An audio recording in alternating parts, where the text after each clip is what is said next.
Fala pessoas, beleza? Aqui é o André, do blog de cinema Sombras Elétricas, e estamos para mais um episódio do Livros de Cinema, com mais um comentário a respeito de uma obra, deliciosa da literatura cinematográfica. Quinto episódio, este nosso aqui. E aqui temos em mãos Esculpir o Tempo, de Andrei Tarkovsky, o meu diretor predileto. Este livro é uma delícia, é uma lindeza, é uma boniteza poética, em termos poéticos. É uma espécie de autobiografia criativa, artística, do Andrei Tarkovsky. E ao mesmo tempo um manifesto artístico mesmo. Nele, o Andrei ele vai destrinchar pra gente todos os seus filmes. Ele vai analisar o processo criativo de cada um deles e defender a visão de cinema, a visão artística e, consequentemente, a visão de mundo muito particular que ele tem. E esse é o encanto do Andrei Tarkovsky. Ele é um cara que não faz concessões a ninguém. A vida inteira se manteve muito íntegro nesse sentido. Tá? Andrei Tarkovsky, ele, logicamente, como um homem nascido na União Soviética, ele era, sim, é dotado de uma consciência social muito forte. Aqui no livro a gente vê claramente a crítica bastante forte que ele faz ao capitalismo, ao consumismo, à banalização, à reificação, né, a coisificação das pessoas no mundo contemporâneo, tá? Mas, ao mesmo tempo, Andrei Tarkovsky, ele é um pensador, cara. Ele é um espírito que pensa com a própria cabeça, né? Um espírito livre. É meio perigoso a gente usar essa palavra livre hoje em dia, né?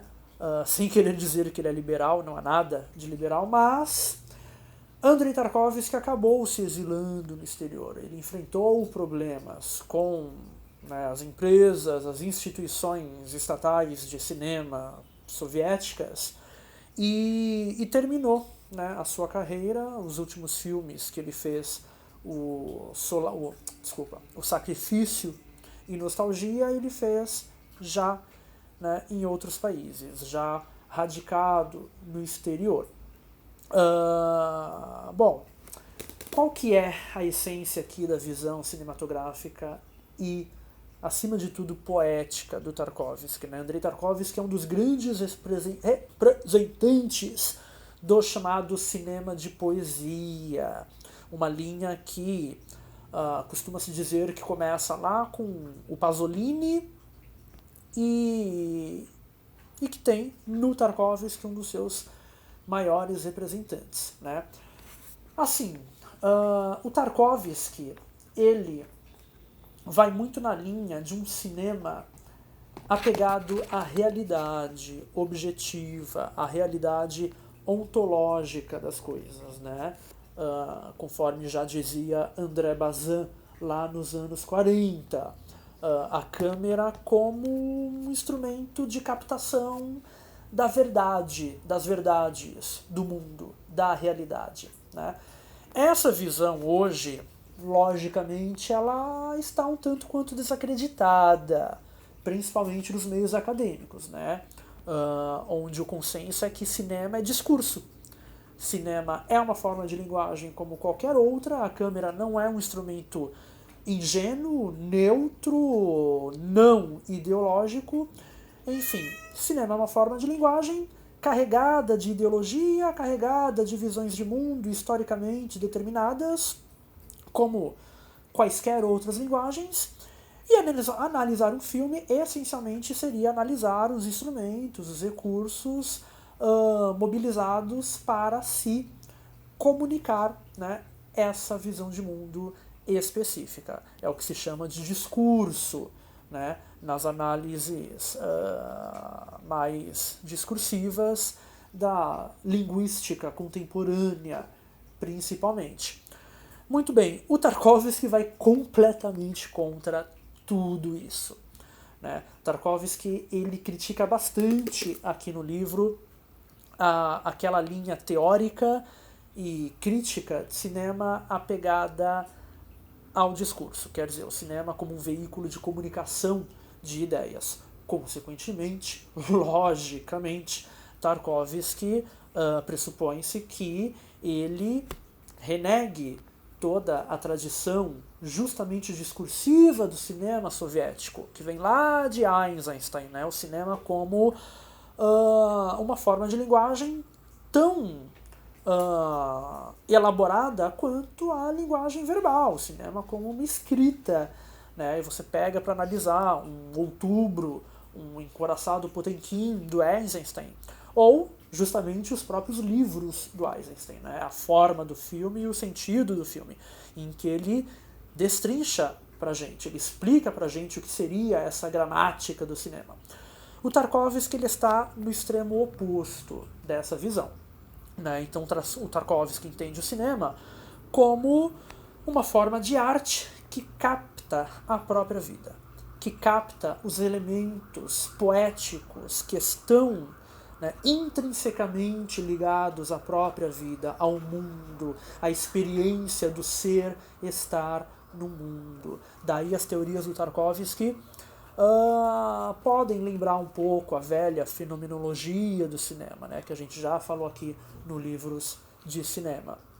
O realismo cinematográfico de André Bazin, a fenomenologia do cinema de Henri Agel, enfim. Daí vem a ideia do esculpir o tempo. Então, se o cinema é uma arte de captação da realidade, logicamente, o elemento mais importante do que seria a linguagem cinematográfica, né, que o Tarkovsky nem vai chamar de linguagem propriamente dita, não será a montagem, não será a construção frasal no cinema, digamos assim, a sintaxe cinematográfica, né, conforme pregam os teóricos mais discursivos, de Eisenstein até a semiótica mais contemporânea, né, Christian Metz, o próprio Roland Barthes e enfim, por aí vai.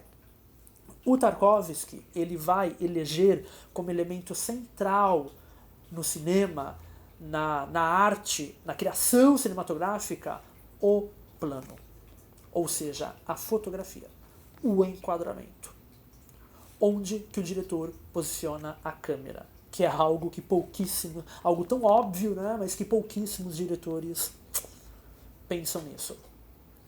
É o plano. E aí, o Tarkovsky, ele vai desenvolver toda uma teoria em cima do como que o plano capta a passagem do tempo, através das marcas que o tempo imprime nas coisas, né? Através do movimento das coisas, o movimento dos objetos dentro do plano, sem corte, sem edição, né? Captar esse movimento seria captar o próprio tempo. Daí a ideia de esculpir o tempo, né? De representar, tentar o máximo possível fazer uma representação direta do tempo. Tá? Daí, consequentemente, quem assiste Tarkovsky, quem é fã de Tarkovsky, vai se lembrar disso, né?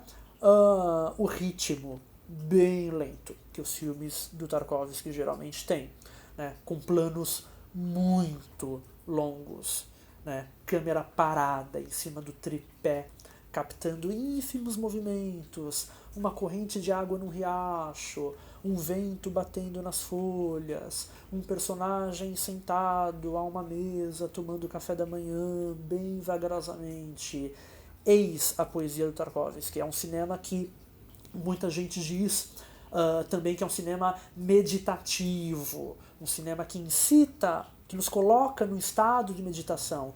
E de fato, né, assim, muitos podem achar difícil assistir a filmes de Tarkovsky porque você vai ficar com sono, né? Nós que estamos acostumados ao cinema mais discursivo, principalmente no seu formato hollywoodiano, né? Filmes de ação, filmes com uma montagem muito rápida, a gente pega um diretor como Tarkovsky e a gente dorme, né? Mas se você conseguir resistir, toma lá uns cafés, enfim, dorme bem durante a noite, pega um Tarkovsky para assistir logo de manhã, depois do café da manhã. Cara, o efeito ali, ó, é como uma meditação, né? Principalmente se você pegar os filmes mais longos, né? Se você pegar um Andrei Rublev que tem quase 4 horas de duração, enfim, essencialmente é isso. Então, eu selecionei aqui alguns trechos, né, como a gente sempre faz no Livro do Cinema, para ler, né, com vocês e comentar e vocês sentirem, né, a escrita literária do Tarkovsky também. Seguinte.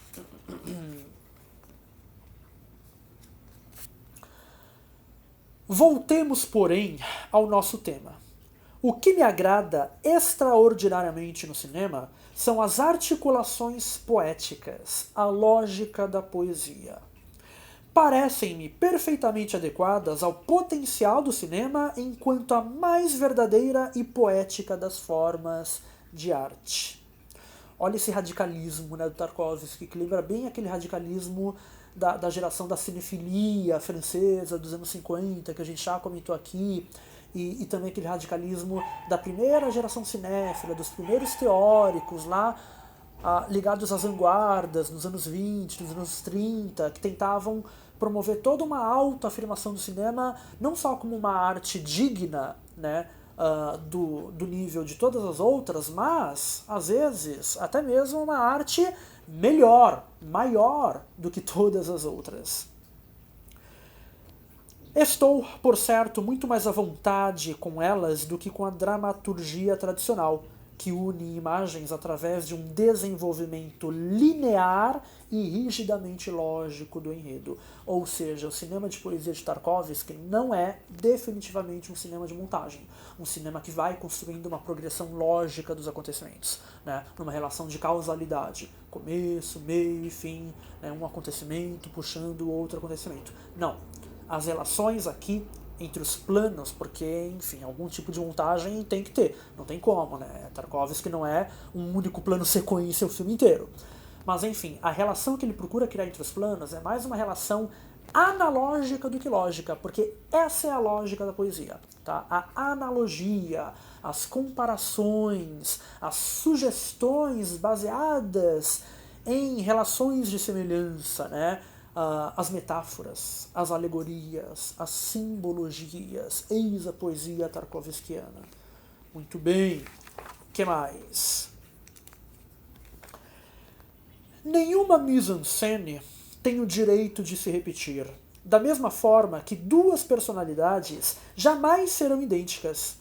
Assim que uma mise-en-scène transformar-se num signo, olha o ódio que o Tarkovsky tem em relação ao cinema mais discursivo, às teorias de cinema mais ligadas à linguística, né?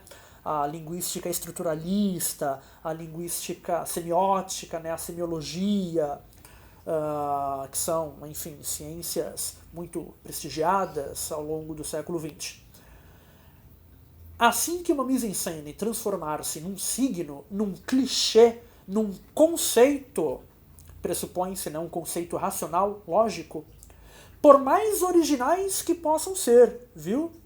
A coisa toda, personagens, situações, psicologia, torna-se falsa e artificial. Ou seja, a defesa de um cinema vérité, um cinema verdade, profundamente realista no sentido ontológico do termo, como já preconizava André Bazin e também Cesare Zavattini, né, o grande ideólogo do neorrealismo italiano, né, o roteirista Cesare Zavattini.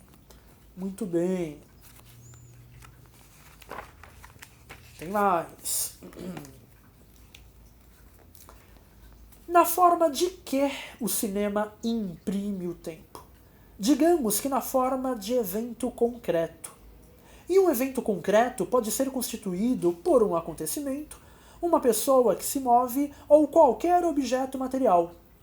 Além disso, o objeto pode ser apresentado como imóvel e estático, contanto que essa imobilidade exista no curso real do tempo.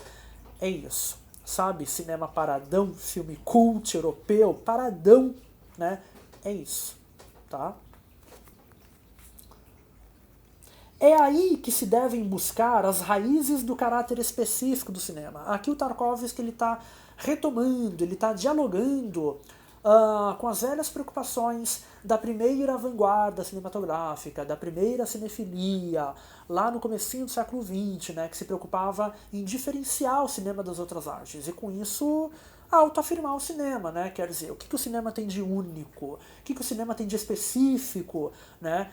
Que diferencia o cinema da literatura, do teatro, da pintura, né?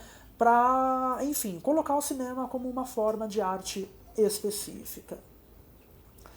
Na música, sem dúvida, a questão do tempo também é fundamental, embora a sua solução seja muito diferente. A força vital da música materializa-se no limiar do seu total desaparecimento. A força do cinema, porém, reside no fato de ele se apropriar do tempo, junto com aquela realidade material a qual ele está indissoluvelmente ligado e que nos cerca dia após dia e hora após hora. Mais uma vez, a ontologia realista, tá, do cinema. O tempo, registrado em suas formas e manifestações reais, é esta a suprema concepção do cinema enquanto arte, e que nos leva a refletir sobre a riqueza dos recursos ainda não usados pelo cinema, sobre seu extraordinário futuro. Bom, logicamente, é engraçado que o Tarkovsky ele defende um cinema que não seja, né, conceitual de maneira alguma, um cinema apegado à própria realidade, materialidade das coisas em si, mas justamente essa mesma concepção de cinema que ele faz aqui já é uma concepção, né? Já são conceitos que ele estabelece, conceitos que vão sim produzir um cinema também discursivo, né? A gente também não pode ser ingênuo de achar que a mídia é neutra, né? Imparcial, que é possível não sermos ideológicos, enfim, aquela velha baboseira que hoje em dia faz, infelizmente, muito sucesso. Não, tudo é discurso. Agora, o que existem são discursos radicalmente opostos, tá? No caso aqui, o nosso amigo Tarkovsky. Muito bem. Acredito que o que leva normalmente as pessoas ao cinema é o tempo perdido, consumido ou ainda não encontrado. O espectador está em busca de uma experiência viva, pois o cinema, como nenhuma outra arte, amplia, enriquece e concentra a experiência de uma pessoa. E não apenas a enriquece, mas a torna mais longa, significativamente mais longa. Sabe aqueles filmes que mexem com a gente, que deixam a gente num estado por horas, às vezes dias, depois pensando naquilo? Enfim, tá aqui a fenomenologia do cinema. Qual é a essência do trabalho de um diretor? Poderíamos defini-la como esculpir o tempo.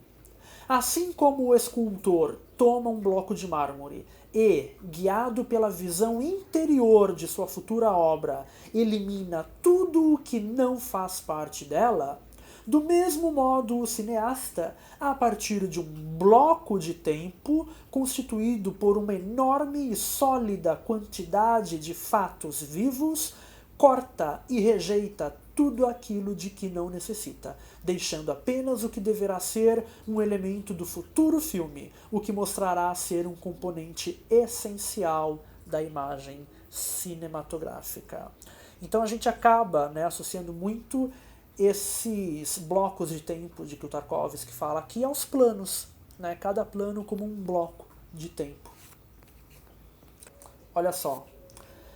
A poética do cinema, uma mistura das mais desprezíveis substâncias materiais, como aquelas com que nos deparamos todos os dias, resiste ao simbolismo.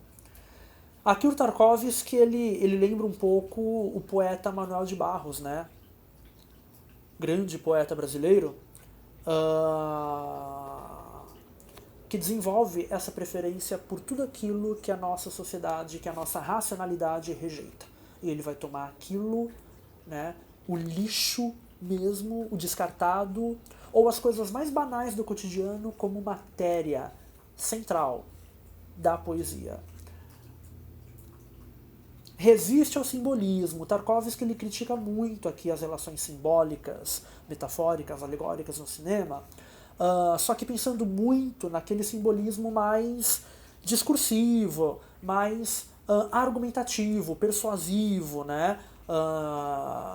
Do cinema soviético tradicional à la Sergei Eisenstein, por exemplo. Tá? Não que não possa haver, né, metáforas, porque, enfim, as analogias, as associações poéticas nascem daí, né, como a gente acabou de falar. Mas esse simbolismo mais direto, forçado, entendeu? Fazer um filme para vender uma ideia, né? Todas as escolhas da mise-en-scène serem pensadas para se comunicar apenas aquela ideia, desrespeitando a própria existência das coisas em si, enfim, isso é algo que o Tarkovsky rejeita absolutamente, tá? No entanto, quantos diretores contemporâneos não fazem justamente isso, né? O tempo todo. Pega o Lars von Trier, por exemplo, né? Um cinema altamente discursivo, altamente metafórico, no sentido de, né, com força, persuadir, tentar convencer, né, o espectador a respeito lá das ideias que o diretor quer defender. Enfim. A partir da maneira como um diretor escolhe e registra seu material, num único quadro que seja, já podemos saber se ele é talentoso e se tem visão cinematográfica. É aquela velha história, pessoal. Um diretor, um cineasta de verdade, a gente percebe como? É o cara que sabe onde colocar a câmera. É simples assim, né? Isso a gente vê em um plano, que seja. No primeiro plano do filme a gente já vê isso. Tá? Às vezes, se o cara sabe onde colocar a câmera, como captar, como trabalhar com aquele material que está lá na frente dele. O Hitchcock já falava disso no livro de entrevistas com o Truffaut, que a gente viu aqui no primeiro episódio. Né? O Hitchcock pensando no cinema como apenas aquilo que vai aparecer dentro do quadro. Né? Só interessa o que vai aparecer dentro do quadro. Então ele vai montar a cena pensando só no que vai aparecer dentro do quadro, cara. É tão óbvio isso, né? Mas ao mesmo tempo tão raro de ver por aí. Enfim. Vamos ver. E é isso. Bom, para não deixar o vídeo ainda mais longo. Essa edição que eu tenho em mãos, ela é pela editora Martins Fontes, ela é de 2002. Atualmente se encontra esgotada, infelizmente, mas enfim, sebos, no estante virtual, no Mercado Livre vocês encontram, tá? Sem contar bibliotecas, tá certo? Então é isso, gente. Fiquem com esse livro lindo, bonito, maravilhoso, poético, que é o Esculpir o Tempo, do nosso grandíssimo Andrei Tarkovsky, mestre de obras-primas como Solaris, como O Sacrifício, como Stalker. Beleza? É isso aí. Valeus, falou, até a próxima.